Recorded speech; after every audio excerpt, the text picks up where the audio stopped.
What's up, guys? This is Kaitlyn. I'm the communication specialist at Burke's Nature, and today I'm going to teach you how to do natural tie-dye with plants and vegetables and spices and stuff. So we will share this little cheat sheet with you when we post the video. It has your checklist of everything that you need on it, and then step-by-step directions, which I'll be walking you through today. So the first step is you want to wash your fabric in the laundry as normal, whatever it says based on what you're using. A lot of the shirts and stuff that I get are cotton, so just make sure you're smart and don't shrink those. And then dry them completely. And then you're gonna wanna put them in like a fixative or a mordant that we'll create, which I'll show you in a little bit. Before you do that, you can rubber band them in the creative design that you want to do. There's a lot of options if you just search online, like tie-dye designs. It'll show you step-by-step instructions, but I thought I would just show you one or two now. So this is a pillowcase that I have that we're gonna dye today. One option if you want to do different colored stripes is you can accordion fold it, which you'll hear a lot on some of the things that you look up online. So you'll fold it this way and then fold it back the other way. And you'll do that until you have all of your fabric in there. And this last part can just be tucked behind there. And then depending on how many different sections you want, you can rubber band them off. So I usually just start with one like right in the middle.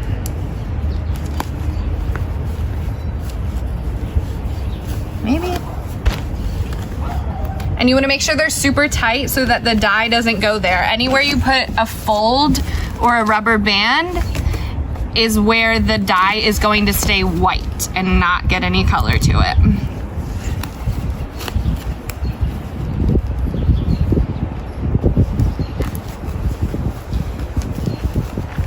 So for the sake of time, I'll just do that one there. And then like I said, you can add as many as you want. And then each block you can do a different color, which we'll show you a little later. For a shirt, these are some projects that I did before and failed with. The dye didn't stick very well, so I was just gonna try it again. And that's the awesome thing about it. You can just do it again if it doesn't work the first time.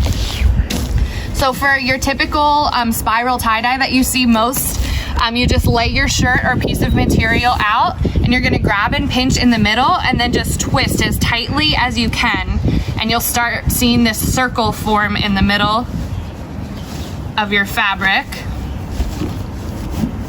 And then you just grab those ends and make sure they get around there so you can kind of see the shape that it creates.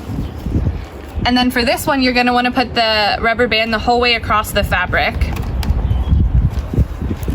like so.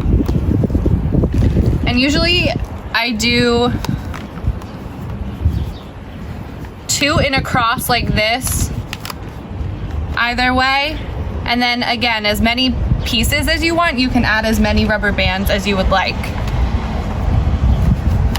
So I'll just do 4 rubber bands, which will create 8 different sections that we can then dye.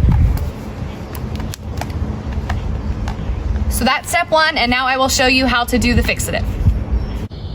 All right, so now that we have our fabrics patterns created with our rubber bands, the next step that you want to do is let it soak in this solution for at least 1 hour. So depending on what you're using, if you're using berries or like spices, you want to mix half a cup of salt with 8 cups of cold water, and that's what we have here. So today I'll be using turmeric as a yellow dye. So I have a couple of my fabrics soaking in this salt and water mordant so that the spices will stick to it. For these, I'll be using beets for a pink and spinach for a green. So this is 1 cup of vinegar with 4 cups of cold water. And again, that'll be on the document that we'll share with you guys, so you'll have all these instructions. But you want it to soak for at least an hour, as long as you can. And then after that hour, you're gonna take them out and wring them out as much as you can, and then run them under super cold water just to get that extra vinegar and salt out of it. All right, guys, so now that our fabric is completely prepared and ready for dyeing, the next step is to create the dye, which we'll move into my kitchen to show you how to do that. Okay, so our next step is creating the dye. So as I mentioned, we're gonna be using beets, turmeric, and spinach. So we'll have a pink, a yellow, and a green color. Depending on what you're using, whether you're using raw ingredients, you want to make sure you chop them up. We're going to put them into a blender, so if they're soft, like the beets, for example, are pretty soft, so I just kind of cubed them a little bit just to give it a little extra help. But if you're using raw ingredients, it's 2 cups of material, so 2 cups of the beets, and I cheat and I use the ones that are pickled because the the liquid that's in there gives it like a bright extra color. You can use raw beets, it'll probably still be just as potent. So we'll put those into the blender, and these like stain everything, so just be extra cautious with your beets. So it's 2 cups of that, and then 2 cups of hot water. I just boiled this water, so it's super, super hot. Can't read liters. We'll put 2 cups of water in here.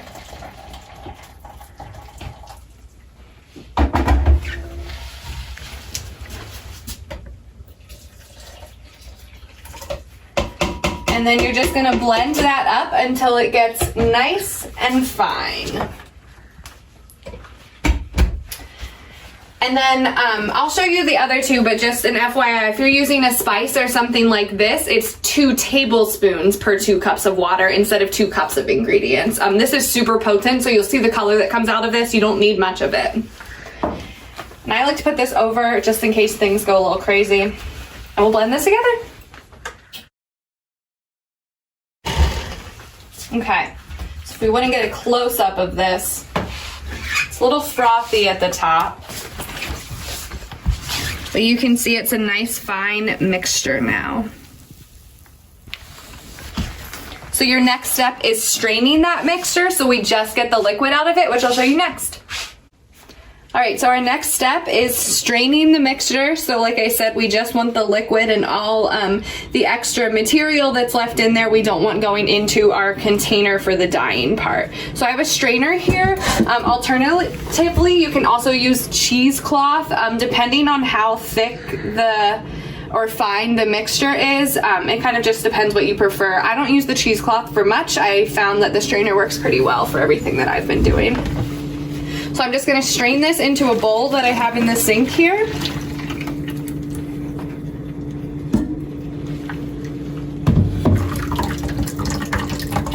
And you can kind of see the slurry that's left over there. It takes a little bit to get through.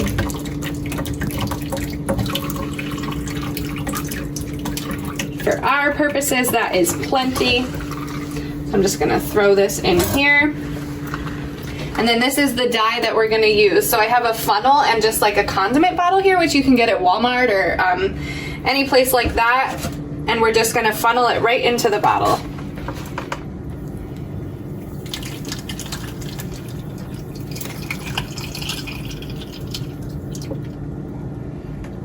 Okay. And then to this mixture, you can actually do it while it's in the bowl or once it's in here. Once it's in here, you can put the lid on and shake it instead of mixing it. You're gonna add 1 tablespoon of table salt to this. Like so. And then we'll just put our cap on here.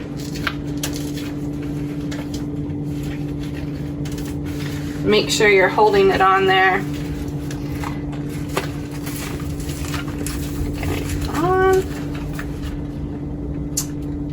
And then we'll just shake this up to dissolve the salt into the dye.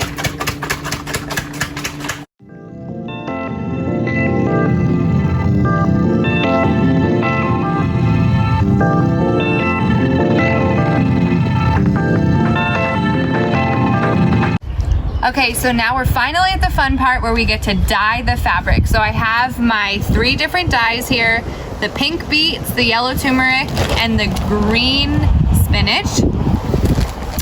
And I have trays here with baking sheets in the bottom. If you put it directly in the bottom of the tray, your dye will puddle and get in places that you don't want it. So it's good to have a baking sheet, or if you don't have that, you can just line the bottom with paper towels or something that will soak up the dye so it's not retracing back onto your fabric.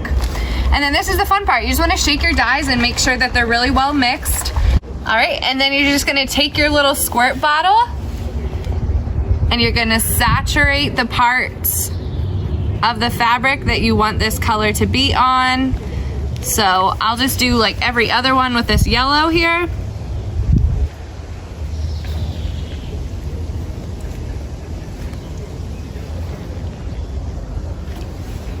Do this side. Oh, that was wrong, but it's fine.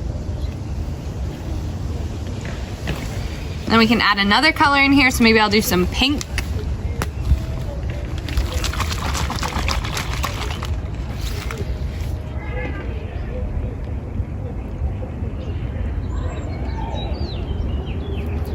Put some over here. And then just to show you all the colors, I'll do this little other spot here in the green. You'll see that this is a different consistency and texture as like the typical dye that you would buy at the store.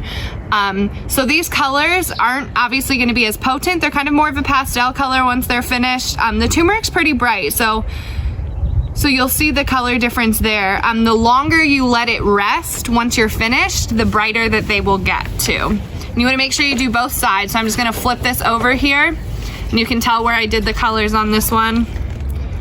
Just make sure we get each side nice and covered. Our little green patch.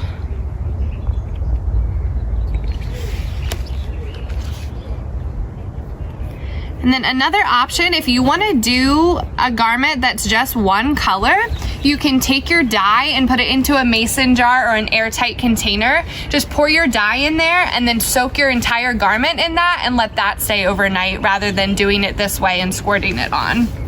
So if I wanted to do this one all pink, I could do that as an option. But we'll do this one, all one color. But then again, remember where our rubber bands are is still going to be white, so you'll have some different colors in there, which looks really cool. So then once you're done with that part, these go into a Ziploc bag, which is not ideal, but I have a little tip on here on your instructions. You can reuse these, so once you're done with it, just rinse it out and let it dry, and you can use it for your next round of dyeing. So we're going to take the garment and put it in here.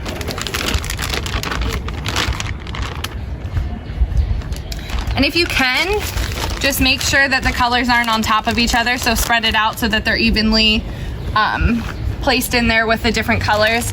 Squeeze all that air out, close up your bag, and then you're gonna let this sit for at least 24 hours. I would recommend a minimum of overnight, but like I said, the longer you let it sit, the deeper the colors are going to get. Okay guys, so the garments have been soaking overnight, and once you let it soak for as long as you want to, you're going to remove the rubber bands, which I've already done on this one. And then if they're easy enough, I like to just unravel them so that you can reuse the rubber band. Some of them are a little rough, so you can cut those off. And then you're going to get super cold water after you remove them, and you can kind of like pull them apart a little bit, and you're going to run it under the cold water until it runs pretty much clear.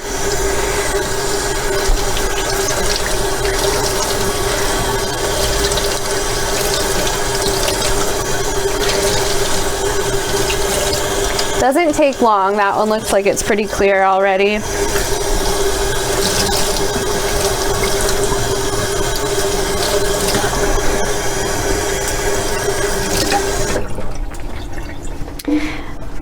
And then you can open it up here and you see the finished product and the color there.